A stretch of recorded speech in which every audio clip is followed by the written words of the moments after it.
نحمدہ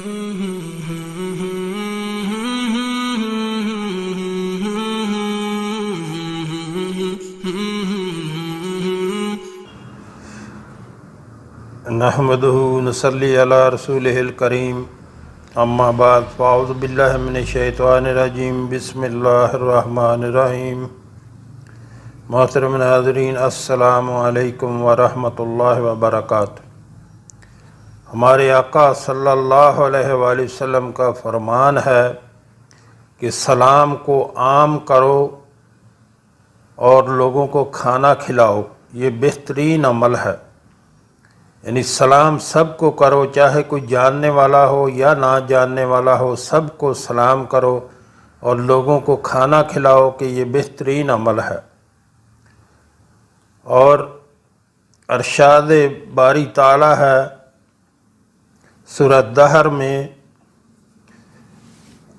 اللہ تعالیٰ کا فرمان ہے سورہ دہر میں وَيُطْعِمُونَ الطَّعَامَ عَلَىٰ حُبِّهِ مِسْكِينًا وَيَتِيمًا وَأَسِيرًا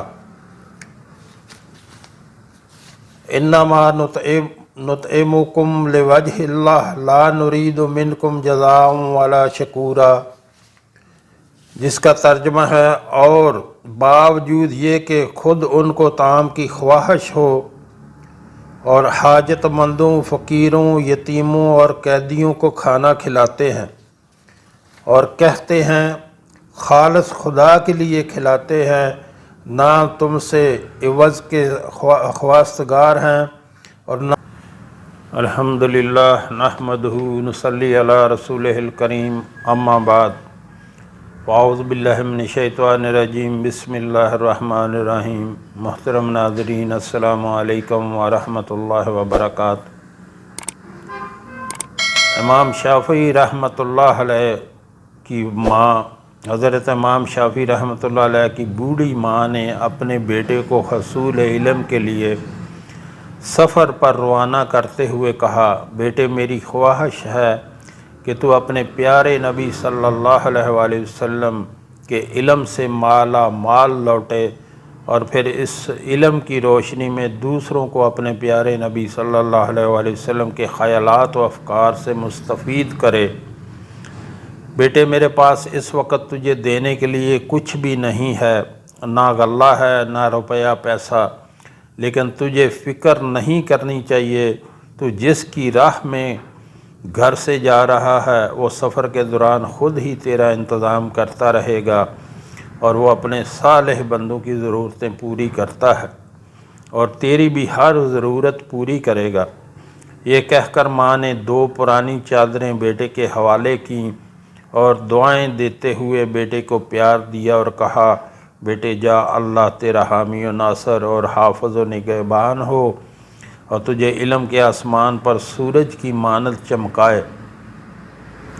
حضرت امام شافعی رحمۃ اللہ علیہ ماں کی دعاؤں کے بعد خالی ہاتھ اللہ تعالیٰ کے بھروسے پر گھر سے نکل کھڑے ہوئے۔ مکہ سے روانہ ہو کر جب وہ ذی طوا کے مقام پر پہنچے تو انہیں ایک پڑاؤ میں ایک بزرگ ملے جو ان پر از خود مہربان ہوئے اور انہیں بطور ایک معزز مہمان اپنے ہمراہ لیے مدینہ پہنچ گئے۔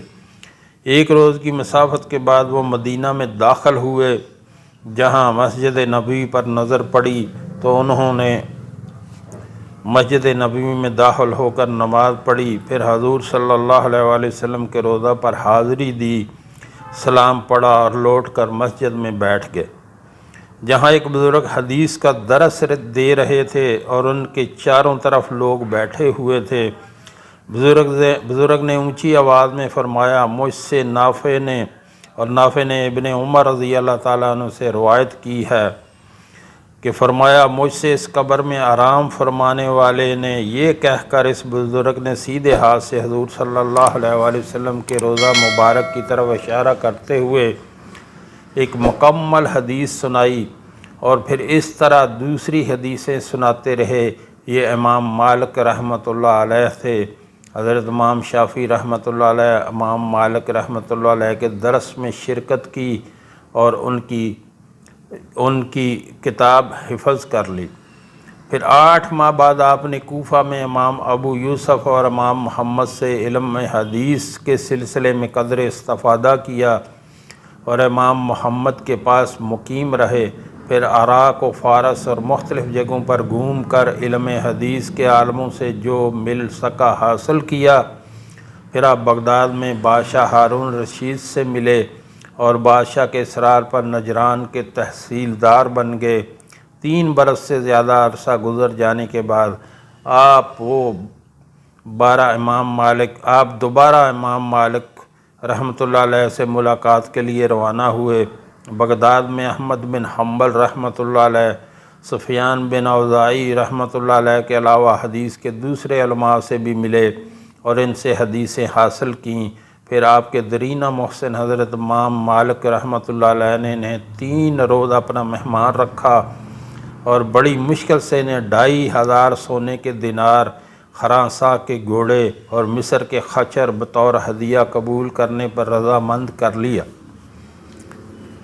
اب امام شافعی رحمۃ اللہ علیہ اپنی والدہ سے ملاقات کے لیے روانہ ہوئے۔ قسم قسم کے کپڑوں، غلوں اور دینار و درہم سے لدے ہوئے تھے اور ان کے ساتھ ان گنت جانور، گھوڑے، خچر بھی تھے۔ انہوں نے ایک آدمی پہلے مکے بھیج کر اپنی والدہ کو اپنی آمد کی اطلاع دے دی تھی۔ آپ مکے پہنچے تو آپ کا شاندار استقبال کیا گیا، لیکن والدہ ازراہ نظر آئیں۔ استفسار پر ماں نے بیٹے سے کہا، بیٹے میں نے تجھے حدیث سے رسول صلی اللہ علیہ وآلہ وسلم کی دولت سے مالا مال ہو کر لوٹنے کے لیے بھیجا تھا، لیکن تو دینار لے آیا جو غرور کی پونجی ہے، دل میں اپنی بڑائی کا خیال پیدا کر دیتی ہے اور دوسروں کو حقیر سمجھتی ہے۔ امام شافعی رحمۃ اللہ علیہ نے سوچا کہ انہوں نے برسوں پڑھنے اور سیکھنے کے باوجود جو آج اپنی ماں سے سیکھا ہے وہ پہلے سے نہ سیکھ سکے تھے۔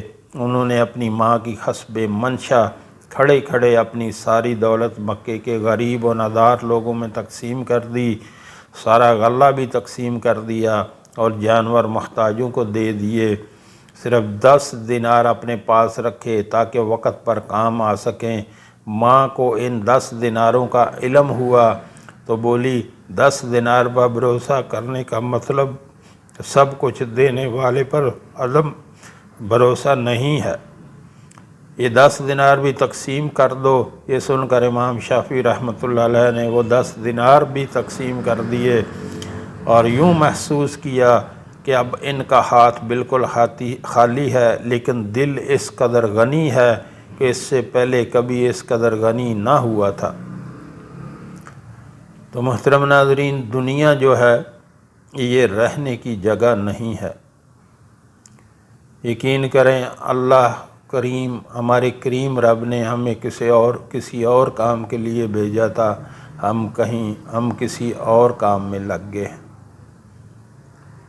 ہمارے کریم رب نے ہمیں بھیجا تھا کہ جاؤ، یہ مختصر سی زندگی ہے 50-60 سال یا 70 سال کی، اس میں تیاری کر کے آ جاؤ، پھر میرے پاس تمہارے لیے سب کچھ ہے اور جو تم کر کے آؤ گے میرے پاس وہ موجود پاؤ گے اور اس کا پورا بدلہ تمہیں دیا جائے گا۔ لیکن ہم لوگ یقین کریں کہ کتنے لوگ ہیں جو کہ نماز بھی نہیں پڑھتے۔ ہم لوگ جو ہیں وہ کام سارے جو اللہ نے جس کے لیے ہمیں بھیجا تھا وہ تو ہم نے سب چھوڑ دیے اور دنیا بنانے میں لگ گئے۔ کسی کا اگر چھوٹا گھر ہے تو وہ چاہتا ہے بڑا گھر ہو، اگر کسی کا بڑا ہے تو وہ چاہتا ہے کہ میرا بہت بڑا بنگلہ ہو۔ یقین کریں یہ بنگلے نے ادھر رہ جانا ہے، آپ کے ساتھ نہیں جانا۔ جو آپ کے پاس ہے اس کو اللہ کے راستے پر خرچ کرنے کی کوشش کریں۔ یقین کریں کوئی بھی چیز آپ کے ہاتھ میں آنے والی نہیں ہے۔ دن رات کر کے آپ پیسہ کماتے ہیں اور جب خرچ نہ کیا اللہ کے راستے پر تو وہ مال آپ کے لیے وبال بن جائے گا۔ اللہ کے راستے پر خرچ کیا کریں، بیواؤں، عورتوں، یتیموں کا خیال کیا کریں، اور ان کو کھانا کھلایا کریں، لوگوں کے اوپر خرچ کیا کریں۔ اس مال کا حساب دینا ہے جو اللہ نے دیا ہوا ہے، اس کو گن گن کے اپنے پاس نہ رکھا کریں، لوگوں کے اوپر خرچ کیا کریں۔ یہی اصل مال بچنے والا ہے جو آپ نے اللہ کے راستے پہ خرچ کرنا ہے۔ یقین کریں، آپ کو یہ پتہ نہیں، مجھے سمجھانا نہیں آتا یا لوگ سمجھنا نہیں چاہتے، کیسے میں اس بات کو سمجھاؤں کہ یہ وہ جو آپ اپنے لیے خرچ کریں گے اللہ کے راہ پر وہ باقی رہنے والا ہے، باقی سب ضائع ہونے والا ہے۔ تو یقین کریں، آج یعنی امام شافعی رحمۃ اللہ علیہ کا یہ قصہ سنانے کا مطلب آپ کو خوب سمجھ لینا چاہیے کہ 10 دینار جو 10 درہم جو باقی بچے تھے وہ بھی ماں کے کہنے پر وہ خرچ کر دیے، کیونکہ کھانا تو ملتا ہے سب کو کھانے کے لیے، اللہ پہ بھروسہ ہو تو اللہ سب کو دیتا ہے۔ اور جو آج تک امام شافعی رحمۃ اللہ علیہ کا مقام ہے، ان کی عزت ہے، جو لوگ ان کا احترام سے نام لیتے ہیں وہ کسی پیسے والے کا نہیں لیتے۔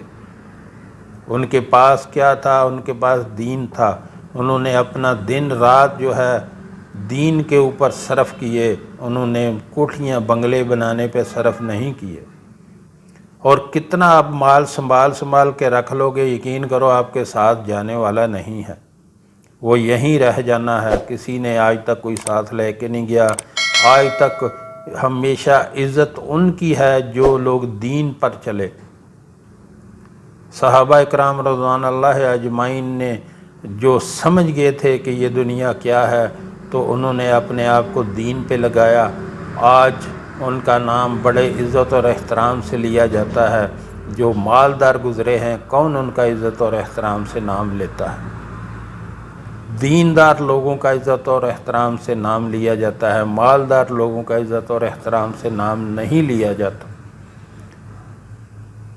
محترم ناظرین، یہاں آپ سے گزارش کرنا چاہوں گا، ہمارے ہاں دن کے ٹائم میں ایک دسترخوان چلایا جاتا ہے جو کہ فری آف کاسٹ، بلا معاوضہ کوئی بھی اس میں کھانا کھا سکتا ہے۔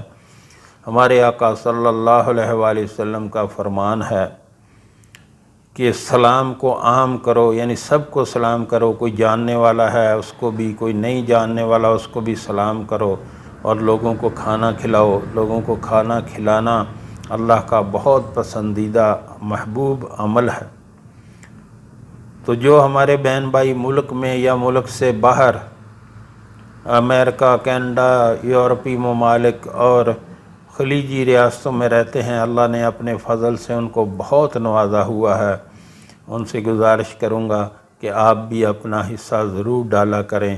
ویڈیو کے شروع میں جو نمبر چل رہا ہے اس نمبر پہ رابطہ کر کے اس میں واٹس ایپ بھی کر سکتے ہیں اور کال بھی کر سکتے ہیں، اس پہ رابطہ کر کے آپ اپنا حصہ ضرور ڈالا کریں۔ کیوں کہ جو آپ نے اپنے ہاتھ سے خرچ کر لیا وہ باقی رہ گیا، اللہ کے راستے میں جو خرچ کر لیا وہ باقی رہ گیا، جو دنیا داری میں خرچ کر لیا وہ ضائع ہو گیا۔ اور یقین کریں، کوئی نہیں ہے کہ کسی کے پیچھے جو صدقہ خیرات کرے، بلکہ دیکھا ہے کہ اولادیں جو ہے جو پراپرٹی والدین چھوڑ کے جاتے ہیں اس کے اوپر لڑائی جھگڑے کرتے ہیں اور وہ مال پھر آپ کے لیے وبال بن جاتا ہے۔ وہ مال بچ گیا جو اللہ کے راستے پہ خرچ کر لیا، وہ مال ضائع ہو گیا جو دنیا کے اوپر خرچ کر دیا۔ یقین کریں، اپنا حشر اپنا سامنے رکھیں، یہ یاد رکھیں کہ ایک دن اللہ کے سامنے پیش ہونا ہے اور ہر چیز کا سوال جواب جو ہے وہ دینا ہے۔ اس لیے آپ خود کو نیکی کے کاموں میں لگائیں، نیکی کی طرف جائیں، برائیوں سے دور رہیں، اپنے مال کو اچھی طرح خرچ کریں، اپنے اہل و عیال کو نصیحت کرا کریں، سب کو اپنے رب کی طرف بلائیں، نیکی کی طرف بلائیں۔ جو ہم نے پڑھا، جو ہم نے سنا، اس پر اللہ ہمیں عمل کی توفیق عطا فرمائے۔ وآخر دعوانا الحمدللہ رب